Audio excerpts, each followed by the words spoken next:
Purvanchal university. ఇది కేవలం university కాదు, మీ సక్సెస్ స్టోరీకి చిరునామా. యువర్ ఆనర్, అక్యూజ్డ్ ఆనందరావు మీద ఫిర్యాది మిస్ రాధ ఇతను తన్ను బలాత్కరించబోయినాడని, తన్ను తాను రక్షించుకోవడానికి ఇతన్ని గాయపరిచారని కోర్టు వారికి చెప్పింది. కానీ అది అబద్ధమని కోర్టు వారికి మనవి చేస్తూ ఆనందరావు ద్వారా అసలు నిజాన్ని కోర్టు వారికి తెలియజేయడానికి ప్రయత్నిస్తాను. Thank you sir. Mister Anandarao, ఫిర్యాది మిస్ రాధ మీకు తెలుసా? తెలుసు. ఎలా తెలుసు?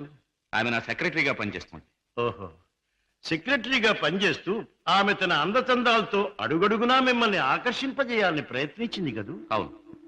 Objection, Your Honor. That is a leading question. Objection sustained. Yes, proceed.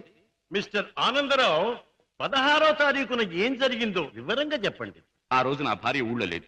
నా స్నేహితుడికి రైల్వే స్టేషన్ లో సెండ్ ఆఫ్ ఇచ్చి ఇంటికి వచ్చాను.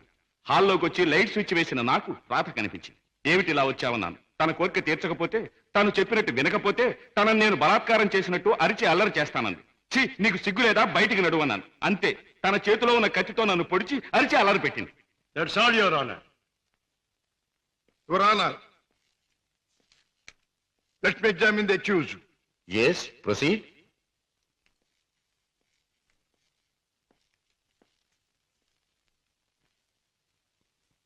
మీ పేరు? ఆనందరావు. గుడ్, అందమైన పేరు. ఇటువంటి మంచి పేరు పెట్టిన మీ తల్లిదండ్రులను అభినందించాలి. 16వ తేదీన మీరు మీ స్నేహితుడికి సెండ్ ఆఫ్ ఇవ్వడానికి స్టేషన్కి వెళ్ళారు. అవును. మీ స్నేహితుడి పేరు? అరుణగిరి ప్రసాద్. వెరీ గుడ్, ఇది అంతకంటే అందమైన పేరు. ఏ ట్రైన్ కి పంపించొచ్చారు? Hyderabad express. Hyderabad express, very good. మీ స్నేహితుడు కూడా మీలాగే భాగ్యవంతుడై ఉండాలి. Of course, he's a millionaire. అయితే ఫస్ట్ క్లాస్ లో ట్రావెల్ చేసి ఉండాలి. ఎస్. మీరు స్టేషన్ నుంచి తిన్నగా ఇంటికి వెళ్ళారా, లేక చిన్నగా ఇంటికే వచ్చాను. కారులో? ఎస్. కారులో స్టేషన్ నుంచి ఇంటికి వెళ్ళడానికి ఎంత టైం పడుతుంది? మామూలుగా అయితే 10 minutes పడుతుంది. ఆ రోజు ట్రాఫిక్ ఎక్కువగా ఉండటం వల్ల బహుశా 15 to 20 minutes పట్టుండొచ్చు. That's all right. పోనీ 20 నిమిషాలు అనుకుందాం. ఓకే. ఎస్. తిన్నగా ఇంటికి వెళ్ళి మీరు హాల్లో లైట్ వేశారు. అవును. ఆ లైట్ వెలుగులో మిస్టర్ రాధాని మీరు చూచారు. Yes. Your honour, Hyderabad express ప్రతిరోజు సరిగ్గా సాయంత్రం 4:20 బయలుదేరుతుంది. ఆ 16వ తేదీని కూడా కరెక్ట్ టైంకే బయలుదేరిందని సాక్ష్యం ఇవ్వడానికి అరుగో స్టేషన్ మాస్టర్ గారు సిద్ధంగా ఉన్నారు. అంతేకాకుండా ఆ రోజు రిజర్వేషన్ చార్ట్ ప్రకారం ఫస్ట్ క్లాస్ లో అరుణగిరి ప్రసాద్ అనే వారెవరూ ప్రయాణం చేసి ఉండలేదని కూడా వారు చెబుతున్నారు. యువర్ ఆనర్, ఆనందరావు గారు సాయంత్రం 4:20 స్టేషన్ నుంచి బయలుదేరామంటున్నారు. ఒక్క 20 నిమిషాలకే ఇల్లు చేరామంటున్నారు. మరి పట్టపగల ఆ లైట్ ఎందుకు వేయవలసి వచ్చిందో అది వారికే తెలియాలి.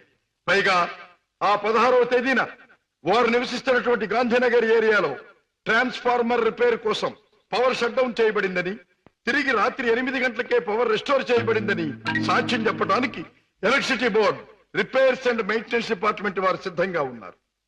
ఆనందరావు గారు లైట్ వేసామంటారు, డిపార్ట్మెంట్ వారు పవర్ లేదంటారు. ఒక్క మాటలో చెప్పాలంటే యువర్ ఆనర్, ఆనందరావు చెప్పే ఏ ఒక్క మాట కూడా నిజం కాదు.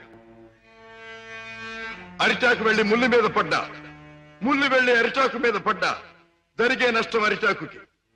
ఆ అరిటాకు లాంటిదే ఆడదాని జీవితం.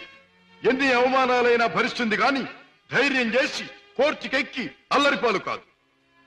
ఆనందరావు లాంటి ఎందరో శ్రీమంతుల హీన కృత్యాలకు బలైన ఎందరో అబల ప్రతినిధిగా ఈనాడు ధైర్యం చేసి కోర్టుకొచ్చిన నా క్లయింట్ మిస్ రాధాదేవిని అభినందించక తప్పదు. ఈ ఆనందరావు లాంటి చెడు పురుగుల్ని కోర్టు వారు కఠినంగా శిక్షించాలి.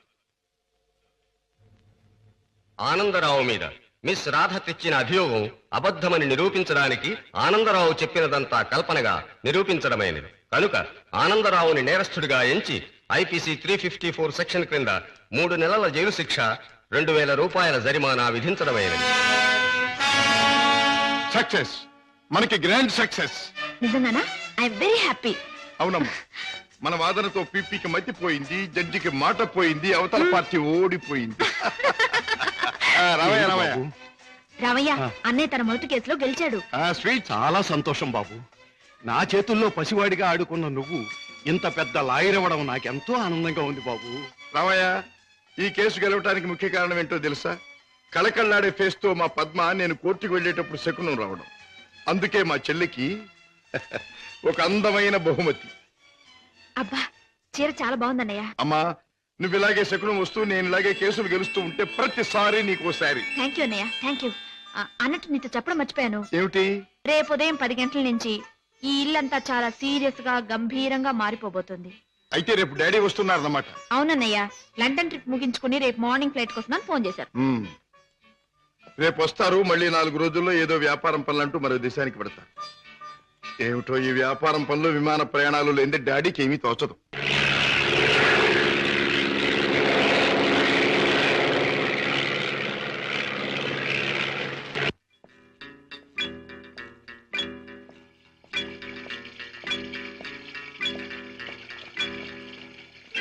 డాడ్, ప్రయాణం బాగా జరిగిందా? బాగానే సార్.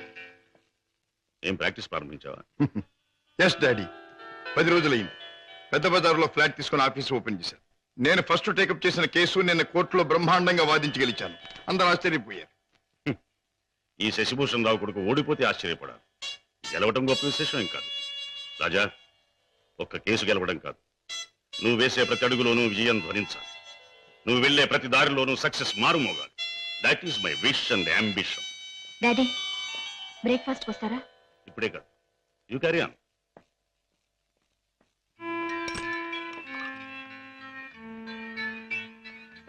రామయ్య, ఏమిటి పెద్దయ్య గారు? ఇదిగో నీకు 100 రూపాయల బహుమానం. నీ ఇష్టం వచ్చిన ఖర్చు పెట్టుకో. అయ్యగారు, నేను ఇప్పుడు ఆనందంతో పొంగిపోతున్నానయ్యా. ఎందుకో తెలుసా? నా కొడుకు తన మొదటి కేసు గెలిచి తన ప్రతిభ నిరూపించుకున్నాడు. I'm very proud of him. కూటి కోసం కోటి విద్యలు. ఏ వ్యాపారం తలపెట్టినా కళ్ళ ముందు కటకటాలు కనిపిస్తున్నాయి. ఈ దొంగరాముడు బ్రతికింతేనా? బాబాయ్, డ్యూటీ టైం అయింది. తొందరగా బయలుదేరకపోతే గిరాకీలు తగలవు. తొందర పడకమ్మా. జనాన్ని మోసం చేయడానికి మనం ఒక కొత్త వ్యాపారం కనిపెట్టాంగా. ఉండు మరి. ఇదిగో ఈ గుమ్మడికాయ. అదైతే 10 నెలల కడుపులో ఉంటుంది. ఓహో, అది సరే. ఇది అదే ఓకే. త్వరగా రా.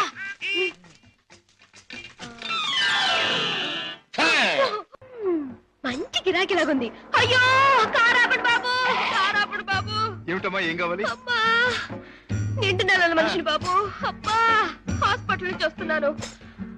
2 మైళ్ళ అవతల మా అయ్య నా కోసం కాసుకుని ఉంటాడు. ఓహో, అక్కడికి తీసుకెళ్ళండి బాబు, మీకు పుణ్యం ఉంటుంది. అలాగేనమ్మా, రా ముందు కూర్చో. అబ్బా, జాగ్రత్త జాగ్రత్త జాగ్రత్త. అమ్మా, అయ్యో. ఏమిటి అలా కడుపు పట్టుకుంటున్నావు? జారిపోతుందేమోనని. అదే బాబు, నేను జారి పడితే లోనున్న బిడ్డకి దెబ్బ తగలకుండా. ఎన్నో నెల? ఇది జనవరి కదా బాబు, అంటే 1వ నెల. ఏమిటి, 1 నెలకు అంత కడుపా? ఏ కడుపా? కడుపుకి 9 నెలలు బాబు. మీరు అడిగింది దీన్ని గురించి అనుకోలేదు బాబు. ఇది నిక్కర్చైనా 9 నెలల కడుపే బాబు. అది సరే, మీ ఆయన ఏం చేస్తుంటాడు? ఇదిగో ఇట్ట కడుపు చేస్తుంటాడు. ఆ పైన దేశాల పట్టు తిరుగుతుంటాడు. మొదలష్టపోడు. ఎందుకైనా అలా తిడతావు? చక్కగా గుమ్మడి పండు లాంటి బిడ్డను కదా. గుమ్మడి పండు అంటున్నారు, మీకెలా తెలుసు? చూస్తుంటే తెలవడంలా. ఏది ఏమైనా ముద్దుగా బొద్దుగా ఉండే బిడ్డను కని. కంటాను బాబు, కంటాను. అదిగో ఆ పక్కన ఆపండి, మా అయ్య అక్కడున్నాడు. ఓకే, ఇక్కడే ఇక్కడే. అయ్యా! అమ్మా సీత, నా తల్లే. అయ్యా, ఈయనయ్యా, ఈ మనిషే. ఏ బాబు, నా కూతురు ఎంత దూరం తీసుకొచ్చింది నువ్వేనా నాయనా? నేనేనండి. బాబు, నాయనా, ఇలా రండి బాబు, రండి బాబు, వినండి బాబు. నా కూతుర్ని ఎంత దూరం తీసుకొచ్చిన పెద్ద మనిషి ఈయనేనంట. ఈ ఘనకారం చేసింది కూడా ఈయనేనంట. అయ్యో, ఇందులో ఘనకార్యం ఏముందండి? ఒంటరిగా ఆడపిల్ల కనిపిస్తే ఎవడైనా చేసే పని నేను చేశాను. వింటున్నారా బాబు, వింటున్నారా? అందరూ చేసే పనే నేను చేశానని నదులు మెదులు లేకుండా అంటున్నాడు. అమ్మో నాయనో బాబు. నన్ను నీ దగ్గర వదిలేసి తన దారిని తను పోతానంటున్నాడు. అయ్యా, అవునండి, మీ అమ్మాయిని మీకు అప్పగించాను, ఇక పోతాను. అయ్యో అయ్యో అయ్యో, అదేమిటయ్యా? దాని మొహం చూస్తే దాని కలగడంలే, దాని కడుపు చూస్తే నీ గుండె మదలవడంలే. ఉరుటి ఖర్చు నేను ఒక 500 రూపాయలైనా, 1000 రూపాయలైనా ఇచ్చి వెళ్ళాలని అనిపించట్లేదు. ఏమిటండి, నాకేంటి అవసరం? నేను ఎందుకు ఇవ్వాలి? వింటున్నారా బాబు, వింటున్నారా? దాని ఎంతవరకు తీసుకొచ్చింది తానేనంటున్నాడు. ఈ ఘనకారం చేసింది కూడా తానేనంటున్నాడు. ఇప్పుడు నా దగ్గర వదిలేసి పోతానంటున్నాడు. ఉరుటి ఖర్చులకు కూడా ఏమి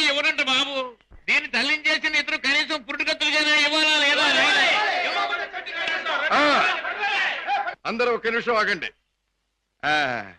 ఇది అమ్మాయి కడుపు కథ. సరే కడుపు బుల్లే, మొదటిసారి మనం ఎప్పుడు కలుసుకున్నాం? ఏడాది క్రితం. అప్పుడు నేనేమన్నాను? నీలాంటి అందమైన పిల్ల దొరకటం నా అదృష్టం అన్నారు. అప్పుడు నువ్వేమన్నావో గుర్తుందా? నాలాంటి పోలీస్ ఆఫీసర్ దొరకటం నీ అదృష్టం. పోలీస్ ఆఫీసరా? అయ్యో. అవును, రౌడీల్ని కేడీల్ని పట్టుకునే పెద్ద పోలీస్ ఆఫీసర్. పాపం, కడుపుతో ఉన్న నిన్ను వదిలిపెట్టి నేను తప్పు చేస్తానా? ఒక్క పురిటి ఖర్చులేమిటి, అన్ని ఖర్చులు నేనే భరిస్తా. నిన్ను పువ్వుల్లో పెట్టి పూజిస్తా. పదండి కారెక్కుదురు గాని. పువ్వుల్లోనూ కాయల్లోనూ నన్ను పెట్టదు బాబు. నా బతికేదో నన్ను బతకనివ్వండి బాబు. పండు లాంటి పిండం బుర్ర బద్దలైంది. కడుపులే. కూటి కోసం కోటి విద్యలు. అన్నయ్య, ఏం పద్మా? రేపు మా కాలేజీ కల్చరల్ ప్రోగ్రామ్ కి నేను 500 రూపాయలు ఇవ్వాలి. డాడీని అడిగా డబ్బులు తెచ్చిపెట్టు. ఏ డాడీ నువ్వే అడగొచ్చుగా? అమ్మో, ఆయన ముందు నిలబడి మాట్లాడాలంటేనే నాకు దడా వణుకు. ఇంక డబ్బులు అడగాలంటే ఏ డాడీని చూస్తే ఎందుకమ్మా అంత భయం? ఆయన ఏమన్నా పులా సింహమా? ప్లీజ్ అన్నయ్య, నువ్వు అడిగి తెచ్చిపెట్టు ప్లీజ్. గారాల చెల్లెలు మారాన్ చేస్తుంటే తప్పుతుందా? ఓకే. పులి ఎక్కడుందమ్మా? వాడు అమ్మకానికి ఒప్పుకోలేదా? కావాలంటే 1 లక్ష రూపాయలు ఎక్కువ పెట్టి, 1 లక్ష కాదు 2 లక్షలు 3 లక్షలు 5 లక్షలు సరే వాడు మొహానికి. I don't care for money, understand? What daddy, business లో ఏమైనా సమస్య వచ్చిందా? సమస్య లేకుండా బిజినెస్ ఉండదు కదా. ఏ సమస్య అయినా మీరు డబ్బుతో పరిష్కారం చేస్తారు డాడీ. కోర్స్, ఈ లోకంలో ఎంతటి సమస్యనైనా డబ్బుతో పరిష్కారం చేయవచ్చు నా ఉద్దేశం.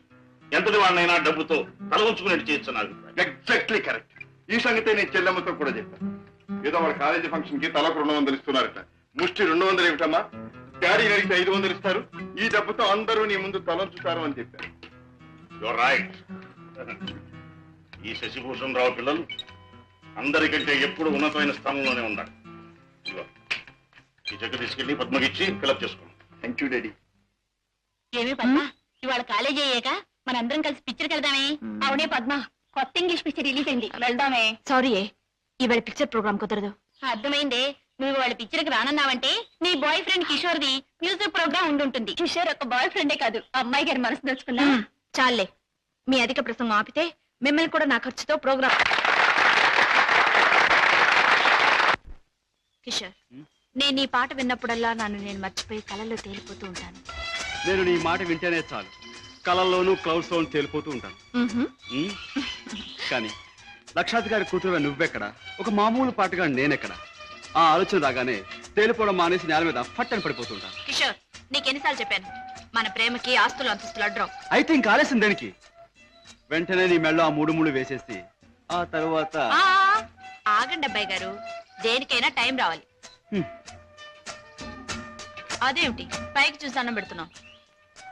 మనకు ముసల్దానం వచ్చేలోగా ఆ టైంను త్వరగా రప్పించమని దేవుని ప్రార్థిస్తున్నాను.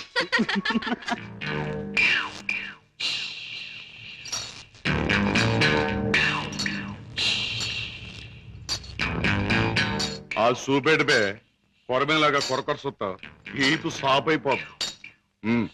పెద్దయ్య గారు ఇంట్లో ఉన్నారా? ఉన్నారు, చెప్పొస్తాను. నువ్వు చెప్పొచ్చినాక నేను ఉండాలా? ఈ రౌడీ నాగులు కోపం వచ్చిందంటే స్పేగులు తోడేయగలడు. ఏండ్రకైనా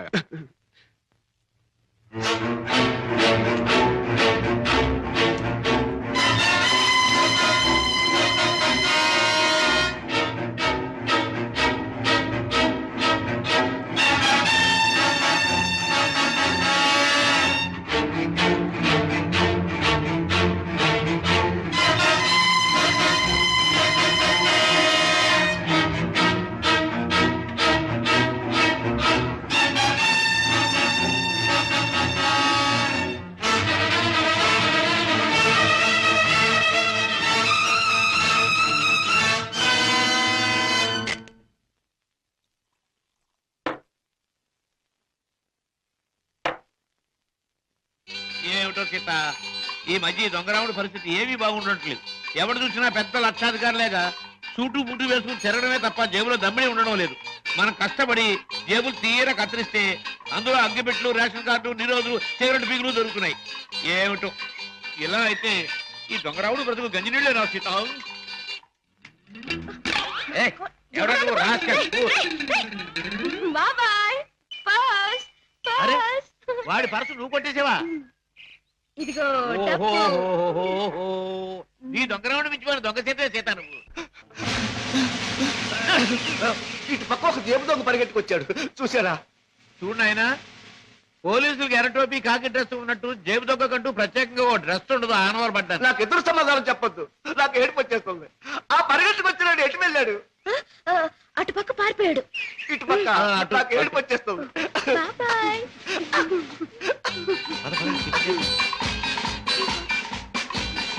హోటల్ బృందావన్. ఇక్కడ చికెన్ బిర్యానీ చాలా బాగుంటుంది. వదలండి బాబు, వదలండి బాబు, కావాలంటే తిన్నది ఆగండి. ఏమిటి, ఏం జరిగింది? మీ హోటల్కి వచ్చిన వాళ్ళు ఎలా ఊపుతారా? ఊపడం కాదు, నాకు అర్థం కదయ్యా. హోటల్లో తిని బిల్లే కొట్టిన వాళ్ళు ఈ మురుక్కారులో పారేస్తాడు. అయ్యో బాబా. పాపం ఏడు చేత బిల్లు ఎక్కొట్టే వాళ్ళు మురుక్కారులో కాదు, సముద్రంలో పారేయాలి. ఇదిగో నేను 1 2 3 చెప్తాను, వీళ్ళు అందులో పడేయండి.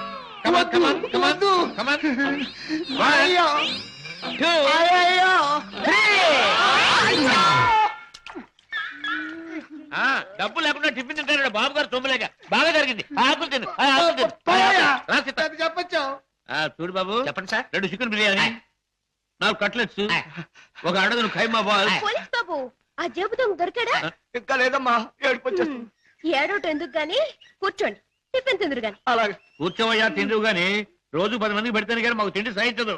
చూడు, నీకు చికెన్ బిర్యానీ కావాలా, ఖైమా బాల్స్ కావాలా, కట్లెట్స్ కావాలా? తింటా సార్.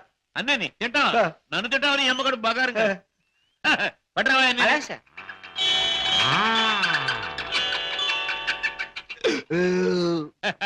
ఏం పోలీస్ బాబు, ఏం పవర్ఫుల్ గా రావడం లేదు? ఇంకో ప్లేట్ ఏమైనా కొడతావా? వద్దు బాబు, ఎక్కువ తింటే ఏడుపు వస్తుంది. బేరార్, బిల్లు తీసుకుని అరటిపళ్ళు కిల్లీలు పట్టరా. అలాగే సార్. సీత, నువ్వు బిల్లు చేసి 5 రూపాయలు టిప్ కొట్టు. ఏంటయ్యా బాంబు చూసి భయపడ్డట్టు అలా భయపడిపోతావు? ఈ పనస నాది. ఇందాక ఆ జేబు దొంగ కొట్టేసి పారిపోయాడు. ఆహా, దేవుడు దయామయుడు, నాది నాకు అప్పచెప్పాడు. ఆహా, ఇప్పుడు నాకు నిజంగా నవ్వు వస్తుంది. నాకు ఏడుపు వస్తుందయ్యా. వస్తా వస్తా.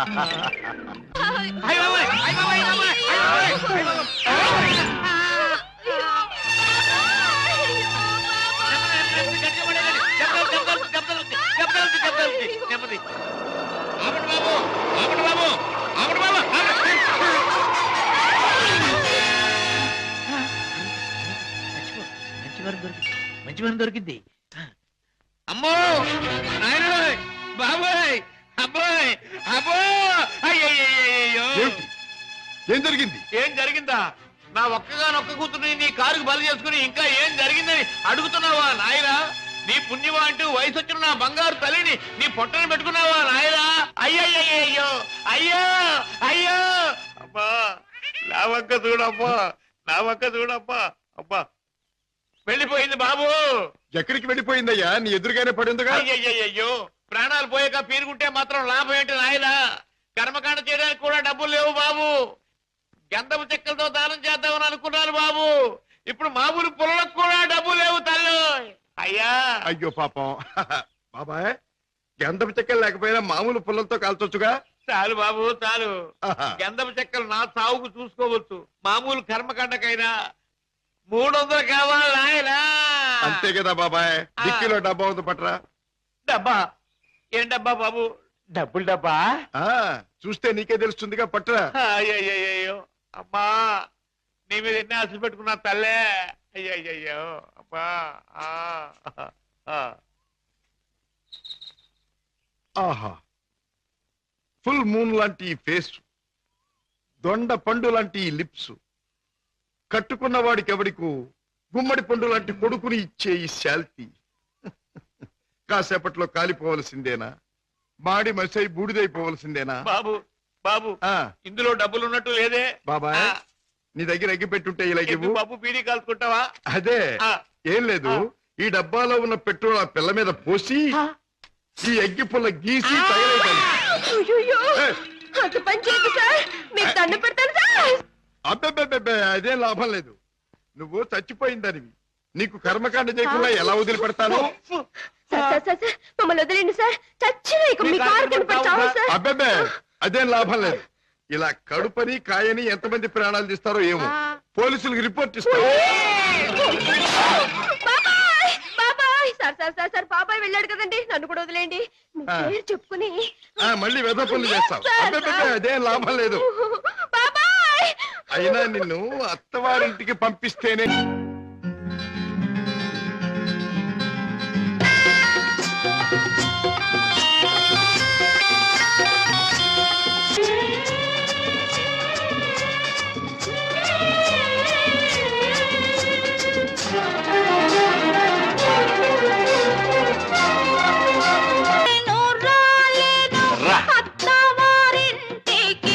రాజ మర్యాదలు పడవు నా ఒంటికి. రావమ్మ